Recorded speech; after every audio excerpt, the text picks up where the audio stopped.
최근에 일본의 아베 총리가 지지율이 27%로 떨어졌다. 이런 상황에서 오늘 이제 미국에서 트럼프를 만납니다. 그런데 이 아베가요, 지지율이 떨어지고 3만 명이 물러나라고 촛불 시위를 하고, 일본에서 3만 명이면 굉장히 많은 거죠. 일본 사람들 데모 잘 못하니까. 데모는 한국 사람이 최고 아닙니까? 이 전 세계로 수출을 지금 하고 있습니다. 이 데모를요. 미투도 수출하고 있고요. 참 한국의 히트 상품입니다. 그런데 이 아베가 지금 트럼프를 만나서 매우 강력한 대북 어떤 지금 북미 회담, 미북 회담의 어떤 내용을 전달할 거라고 알려지고 있습니다. 자, 아베가 사실상 한국의 보수층을 대신해서 트럼프에게 꼭 해야 될 이야기를 저는 하고 있다고 봅니다. 아베가 뭐 그 사람이 과거에 뭐 한국과 관계가 어떻든 관계없이 지금 이 중요한 대목에서요. 한국 한번 보세요. 지금 미북 정상회담이 5월 말 6월 초라 그러고 남북 정상회담이 열흘 뒤인데 지금 우리나라에 이제 남북 정상회담에 관심이 있는 국민들이 별로 없습니다. 전부가 드루킹이니 김기식이니 난리가 나버렸습니다. 이 정권이요, 전부 지 계산대로 될 거라고 착각하다가 지금 대가를 치르고 있어요. 그러다 보니 한국의 보수 정당들 이제 기껏 힘 조금 내어서 드루킹 이야기만 하고, 엊그제 만나서 문재인 만나서 홍준표가 평화협정 이야기 한마디 못하고 왔습니다. 그 신문에 난 트럼프가 이야기할 거라는 6개월에서 1년 사이에 비핵화, 미국이 이야기할 거니까 미국이 이야기하는 거는 홍이 할 필요가 없는 거예요. 문재인 앞에. 홍은 한국의 입장에서 해야 될 거를 이야기해요. 그건 뭐냐? 평화협정이 안 된다는 거예요. 절대로 평화협정은 협상의 대상이 될 수 없다고 분명하게 했어야 된다고 저는 봅니다. 근데 그 말을 안 했어요. 그런데 이 아베가 대북 강경 이런 기조를 계속 유지를 해 가야 된다라고 트럼프한테 매우 강하게 이야기를 할 거라는 거예요. 그래서 완전하고 최종적이고 불가역적인 핵검증 CVID가 될 때까지 대북 제재를 완화해서는 안 된다는 것이 일본의 입장이라고, 이렇게 이번 미일 정상회담의 가장 중요한 이슈라는 겁니다. 그러면서 북한이 이야기하는 단계적 동시적 비핵화 요구를 미국이 거부해야 된다라고 내 앞에서 동의를 해줘라고 트럼프 앞에 이야기를 할 거라는 거예요. 그리고 더 나아가서 미일은 핵시설의 무력화와 국제원자력기구 IAEA 사찰의 무조건적인 수용을 북한이 받아들여야 된다는 쪽으로 의견을 모을 거라고 지금 이야기가 나오고 있습니다. 이거 정말 고마운 이야기 아닙니까? 우리 일본 사람 우습게 봐도요. 그래도 지금 이 와중에서 트럼프는 항상 표현이 좀 왔다 갔다 하는 측면이 있지요. 그 뭐 트럼프의 전략이라고도 보이고, 그런데 어쨌거나 미국의 이익과 한국의 이익이 100% 일치하지 않는 측면이 미북 정상회담에서 나올 수 있어요. 그런데 아베가 그런 부분들을 잘 물고 늘어지고 있다는 겁니다. 아베는 앞에서도 이야기했다시피 미국과 일본이 한 몸으로 북한에 대응을 해야 되고 일치된 주장을 해야 된다. 특히 아베는 제가 비공식적으로 듣기로는 한국의 문정권이 북한하고 지금 중국에 완전히 붙어가 있으니 저 우리 편이라고도 볼 수도 없다라는 뉘앙스의 이야기를 할 가능성이 높다고 봅니다. 그래서 아베는 단계적 동시적 비핵화라는 한국, 북한, 중국이 입을 맞춘 이 안에 대해서 완전히 거부해 버려야 된다는 거고요. 오히려 북한이 일본인들을 납치해가지고 간 문제에 대해서도 미북 정상회담에서 의제로 채택해 주라고, 즉 트럼프가 김정은이 앞에 너 일본 사람들 잡아다가 빨리 데려간 사람들 풀어주라, 이 이야기를 해라, 이 말인 겁니다. 자, 그것뿐만 아닙니다. 점점 이렇게 강력한 이야기들이 나오고 있는데요. 코리 가드너 미 상원의 동아시아 태평양 소위 위원장입니다. 매우 유명한 이 공화당 소속의 중진이지요. 나름 신념이 있는 사람으로 평가받고 있는데 이 사람이 남북 정상회담과 관련해서 한미 동맹의 틀을 벗어난 어떤 것도 남북한 사이에서 해서는 안 된다. 즉 한국이 남북회담에서 제재 해제 같은 이야기는 아예 하지도 말라고 지금 못을 박았습니다. 가드너 위원장은 미국의 소리 방송과 인터뷰에서 한국은 한미 동맹의 이익을 위해 CVID형 비핵화에 협조해야 된다. 그러면서 북한이 협조해야 된다는 게 한국을 보고 CVID 비핵화에 협조하라고 이야기를 했습니다. 이 말은 뭔 말이겠어요? 한국이 CVID 비핵화에 협조하고 있지 않다라는 것을 미국의 상원 동아태 소위 위원장이 지적한 거 아니겠습니까? 그렇게 말을 하면서 남북 정상회담에서는 미국이 요구하는 비핵화를 한국이 북한에 이야기를 해야 되고 그 조건 안에서 자, 이 과정에서 미국이 받아들일 수 없는 약속을 북한에 해서는 안 된다라고 이야기를 했습니다. 이 말이 뭔 말인가 하면 너네들 우리하고의 맺은 동맹의 약속, 우리하고의 했던 비핵화에 대한 입장에서 벗어나서 북한한테 우리가 곤란한 이야기를 따로 해서는 안 된다 하는 이야기를 분명히 경고한 겁니다. 그래서 대북 제재 흐름에서 벗어나는 남북 경제 협력 같은 이야기들을 해서는 안 된다는 거죠. 제가 지난번에 문정인이가 일본에서 했던 이야기, 남북 가스관이니 무슨 41개의 유엔 제재 중에서 20개는 우리가 독자적으로 해제해서 갈 수 있니? 이런 이야기들을 하지 말라고 경고하고 놓은 겁니다. 그러면서 문재인 대통령도 이를 이해하고 있다고 굳게 믿는다. 미국 사람들이 이제 이렇게 이야기할 때 무서운 거죠. 이 말은 거꾸로 이야기하면 너 뒷구멍 파다가는 죽는 수가 있다라고 이야기하는 겁니다. 가드너 위원장은 남북 정상회담은 비핵화 논의를 진전시킬 기회로 활용할 수 있다면서 한미 동맹의 결정은 동맹을 통해서 이루어지고 북한 정권에 대한 대응에 한결같이 협력해야 한다라는 점을 인식해야 한다. 이렇게 말을 했습니다. 그래서 남북 정상회담은 비핵화 외에 다른 방향으로 튀어서는 안 된다는 거고 결국은 이 한미 동맹에서 어긋나는 방식으로 북한과 쑥떡쑥떡 딴 소리 하지 말라는 이야기입니다. 한국 정부가 대북 압박 전선에서 이탈하지 말 것을 강조한 발언이라고 신문에 이렇게 활자로 나오고 있습니다. 미국이 얼마나 한국이 애를 미기고 장난을 치고 진짜 이거 뭐 북한의 앞잡이 비슷한 간첩들 같은 것들이 설치고 하는 꼴을 보면 오죽하면 상원의 동아스테 담당 소위 위원장이 이렇게 못을 받고 나오겠습니까? 개성공단과 관련해서 북한의 행동 변화 없이 개성공단을 재가동하는 것은 있을 수가 없다. 실수다. 개성공단 재개는 미국 제재법과 유엔 제재의 위반이다. 그러면서 북한의 완전한 비핵화가 증명될 때까지 제재를 계속해야 된다. 대북 압박을 약화시키는 어떤 노력도 반드시 한미 동맹을 통해 이루어져야 한다. 이렇게 말을 했습니다. 그러니까 너네들이 개성공단이든 금강산이든 가스관이든 뭐든 북한한테 해주려면 동맹 차원에서 합의되지 않은 이야기를 너네들이 독자적으로 북한한테 해주는 것은 위반이다라고 이야기를 하는 겁니다.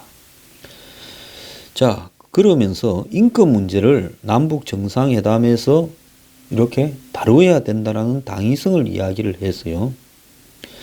인권 문제를 계속 제기하는 것은 매우 중요하고 기회가 있을 때마다 논의해야 한다. 김정은이 듣기 싫어하겠지만 그렇다고 인권 문제를 김정은이 듣기 싫어한다고 안 하는 것은 변명이 될 수 없다라고 말을 하고 있습니다. 한국의 좌파들은요, 오히려 비핵화 정착을 위한 남북미 3자 군사회담을 열어야 된다.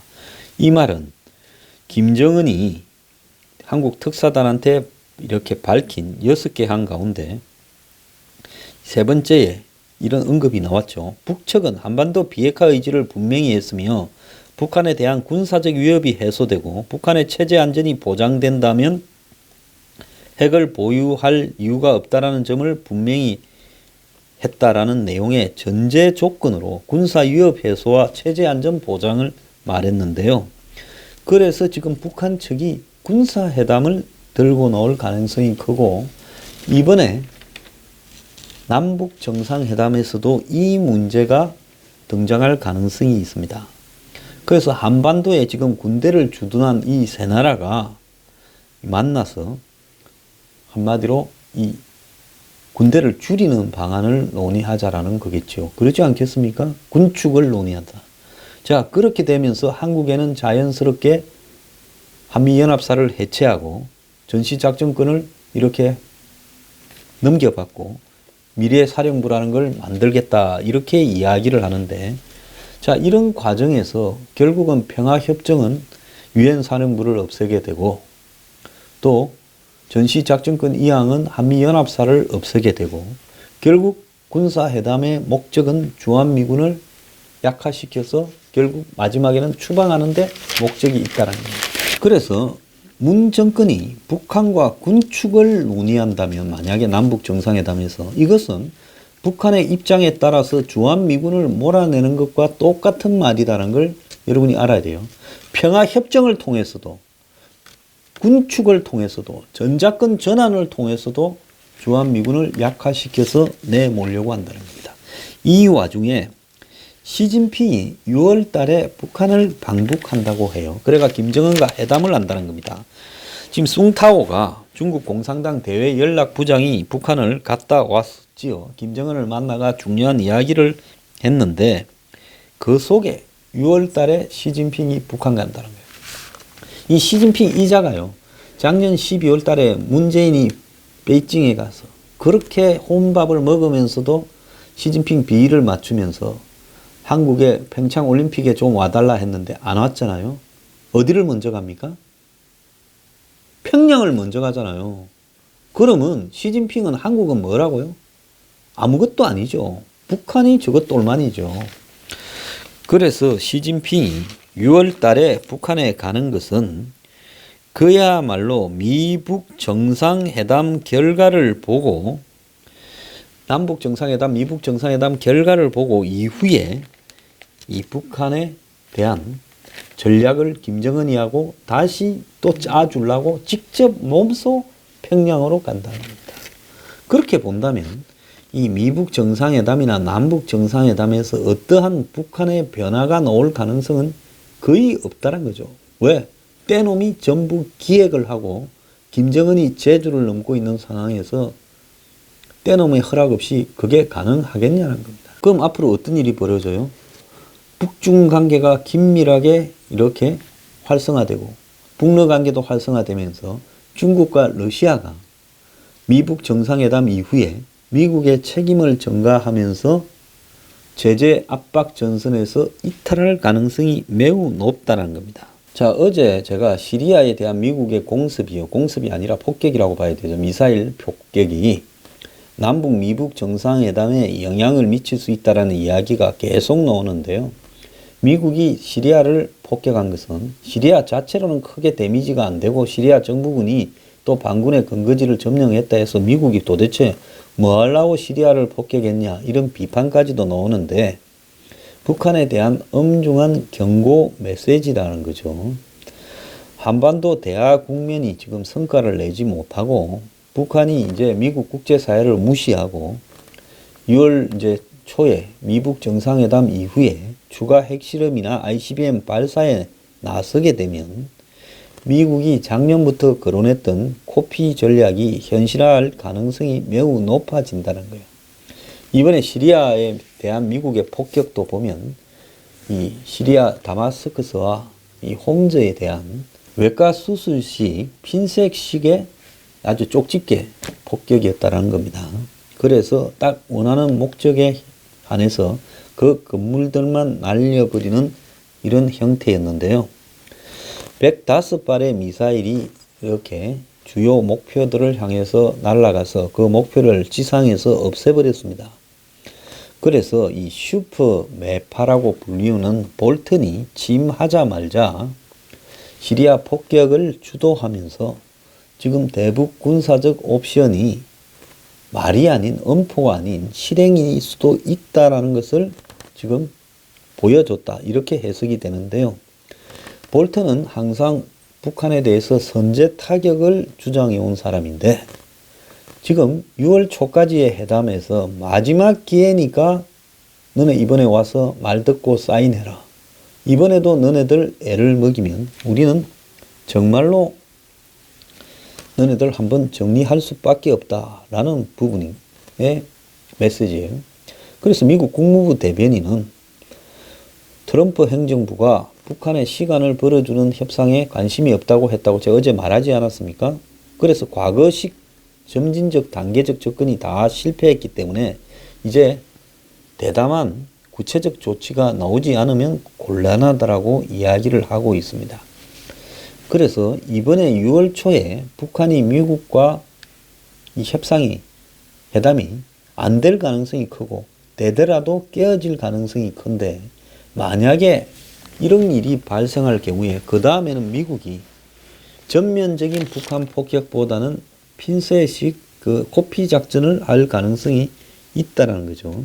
지금 한국 정부 안팎에 북한의 앞잡이 학자나 교수나 전문가들은 이 시리아 폭격을 강조해서 북한을 자극해서는 안 된다고 자꾸 이야기를 하고 있습니다. 그래서 이 시리아 폭격과 북한의 이 협상 부분을 연계시키지 마라. 이건 북한을 자극하는 것이다. 이러면 북한이 핵을 아예 안 없애고 집착하고 끝까지 갈 수도 있다. 이런 이야기를 하고 있습니다. 그럼 제가 거꾸로 한번 물어보겠어요. 그러면 북한을 자극 안 한다고 북한 놈들이 핵을 내놓고 반성을 해서 새 사람이 되겠어요? 그렇게 안 되면 너들 다 접시물에 코 박고 죽을 각오가 되어 있는 말들을 하고 있는 겁니까? 그래도 많이 배워가 박사까지 따와가지고 하고 있으면 정권에 봉사하지 말고요. 제발 지식인이면 국민 앞에 올바른 지식을 전달하는데 노력을 해야 되는 게 양심이 아니냐 물어요. 제가 가뭄에 콩나듯이 방송 나가면요. 제가 나가서 한번 하면 그 다음에 점점 더 방송이 어렵게 되죠. 왜? 저는 방송에서 제 양심에 따라서 그렇게 말을 안 하면 창피해서 살 수가 없을 것 같아서 그야말로 제가 밖에서 뉴스 브리핑에 하던 이야기를 표현만 좀 순화시켰을 뿐이지 똑같은 논조로 어디 가도 이야기를 합니다. 장소에 따라 말이 바뀌는 사람은 아니에요. 그런데 이런 작자들은 이렇게 정권의 비위를 맞추고 북한의 눈치를 보는 이야기를 전파해서 나와서 이야기를 한다. 이런 자들이요. 한마디로 정말 세상이 좋아지면 이런 자들이 했던 발언들을 다 한 번씩 틀어가지고요.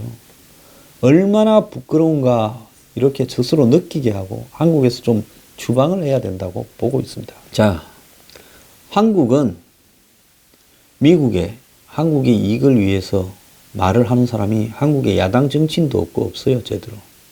근데 아베가 일본에 가서 이야기하고 있고 미국의 코리 가드는 상원 의원이 그런 이야기를 하고 있습니다. 문 정권 이런 이야기 할 때요. 거의 마지막 최후 통첩이다라고 받아들이지 않고 장난치다가 정말 한번 피맛을 볼 수가 있습니다. 정신 차리기 바랍니다. 미국의 코피 작전이요. 북한보다 한국에 먼저 나올 수 있어요. 한국은 폭격은 안 하겠지만 경제적으로 완전히 코피를 한번 흘리게 해줄 수 있겠죠.